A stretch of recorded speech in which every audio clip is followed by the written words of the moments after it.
நம்ம இயற்கையோட சேர்ந்து வளருமோ அந்த அளவுக்கு நமக்கு நல்லது. ஒரு சின்ன விஷயம் மட்டும் ஒன்று உங்களுக்கு சொல்ல விரும்புறேன்.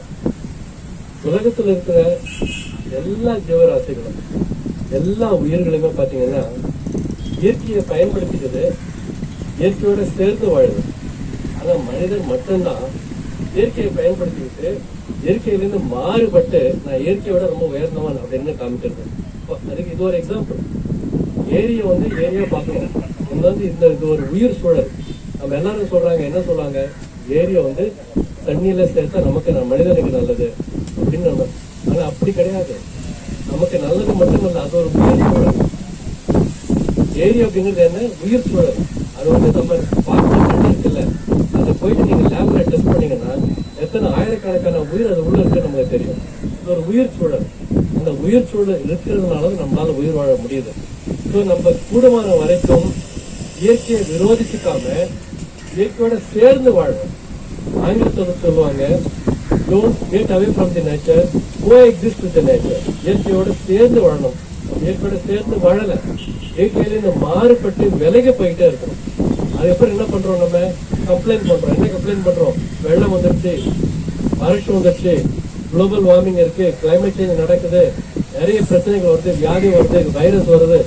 ஏன் இந்த மாதிரி வருது? Because you are getting away from the nature. You don't coexist with the nature. It's very very important. நம்ம அது பண்றதே இல்லை. இனி நம்ம திரும்பணும். உன்னால் முடியும் தம்பி அப்படின்ற வார்த்தை என்னன்னா, எந்த அளவுக்கு நம்ம இயற்கையோட சேர்ந்து வாழ பழகிக்கிறோம் அப்படிங்கறது நம்ம கத்துக்கணும். அது கத்துக்காம இயற்கையை நம்ம காஸ்மெட்டிக்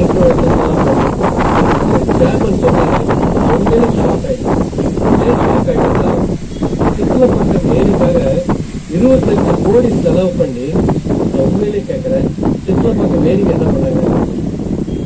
கொஞ்சம் நல்லா யோசனை பண்ணாங்க.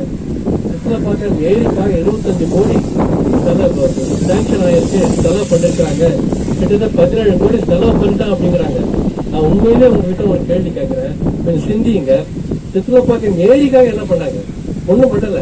இந்த கரையில போட்டு சிமெண்ட் போட்டுக்கிறாங்க. இது பாத்தீங்கன்னா ஓபனர் தியேட்டர் கட்டுறாங்க, பார்க் கட்ட போறாங்கிறாங்க. இதெல்லாம் எல்லாமே சிமெண்ட் கான்கிரீட்டை போட்டு அந்த ஏரியுடைய இயற்கை சூழலை, உயிர் சூழலை கெடுக்கிறாங்க. இந்த மாதிரி இன்டர்வென்ஷன்ஸ் தேவையில்லை. ஏரியா பாருங்க. ஏரி water body should be a water body. அதுக்கு இப்போ பவுடர் பூசிக்கிட்டு இந்த மாதிரி ஒரு எம்பேங்க்மெண்ட்ல ஒரு அழகுபடுத்திட்டு அது யாருமே கேட்கல. ஏரியா தான் இருக்கணும். எல்லா வாட்டர் பாடியுமே அப்படிதான் இருக்கணும்.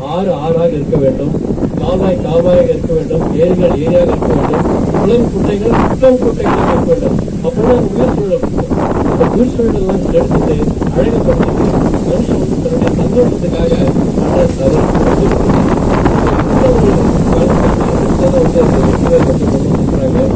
ரொம்ப கஷ்டப்பட்ட இது இந்த வெற்றிவேல் அப்படிங்கிறது ரொம்ப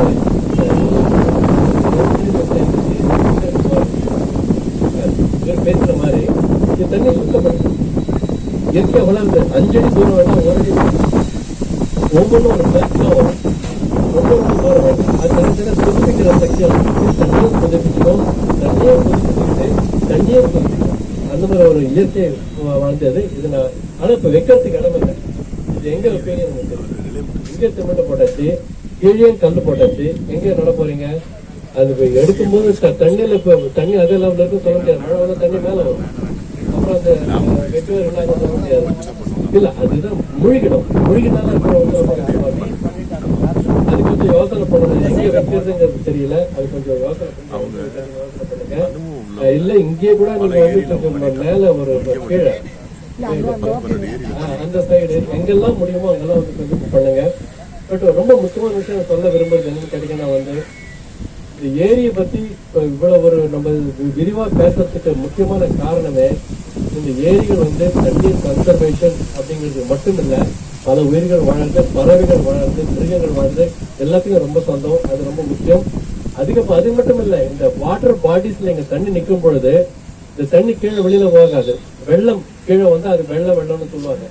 இப்போ இந்த சென்னையை சுற்றில பாத்தீங்கன்னா திருவள்ளூர், காஞ்சிபுரம், செங்கல்பட்டு அந்த 3-4 மாவட்டங்களை பாத்தீங்கன்னா ஒரிஜினல் கணக்குப்படி 4100 ஏரிகள் இருந்ததுன்னு கணக்கு சொன்னது. அவ்வளவு 4100 ஏரிகள் 4100 ஏரிகள் நிலம் இன்னைக்கு என்ன ஆச்சு, எப்படி இருக்குன்னு போய் பாருங்க. கிட்டத்தட்ட 30-40% காணாம போயிடுச்சு. மீதி இந்த மாதிரி அரை பாகம் கால் பாகம் புலியூரமாக இருக்கு. ஆனா நம்ம என்ன கம்ப்ளைண்ட் பண்றது சென்னைக்கு வெள்ளம் வந்துருச்சு, ஒரு மழையில தண்ணிக்கு கீழே தண்ணி வருது, வெள்ளம் வருது. ஏன் ஏரிகள் ஃபுல்லா இந்த மாதிரி காணாம போயிட்டு இருக்கு. அப்புறம் தண்ணி நிக்காது, அப்புறம் கீழே தான் வரும் அந்த மாதிரி தண்ணி.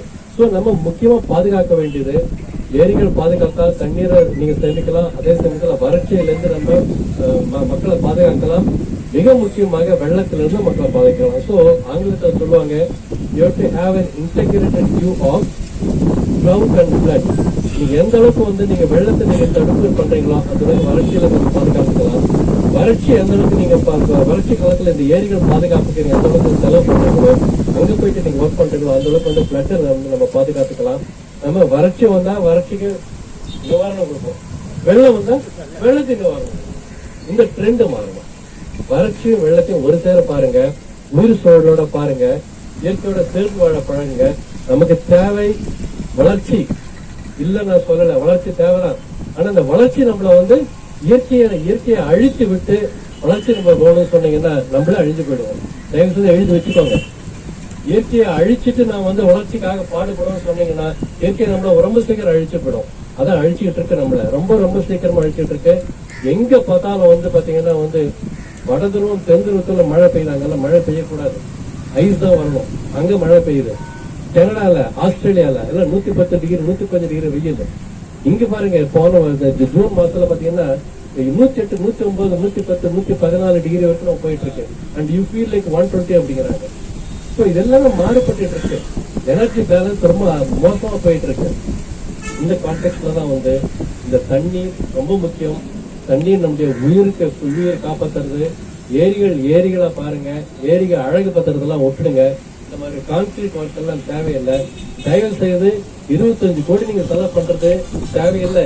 1 கோடி போட 2 கோடி போட மக்கள் பங்களிப்போட நீங்க ரொம்ப அழகா ஏரியை பாதுகாக்கலாம். இவ்வளவு பணத்தை செலவு பண்ணி மக்கள் பணத்தை வீணடிக்க வேண்டாம். தயவு செய்து ஏரியா பாருங்க, கான்கிரீட் யூஸ் பண்றத அவாய்ட் பண்ணுங்க. நன்றி.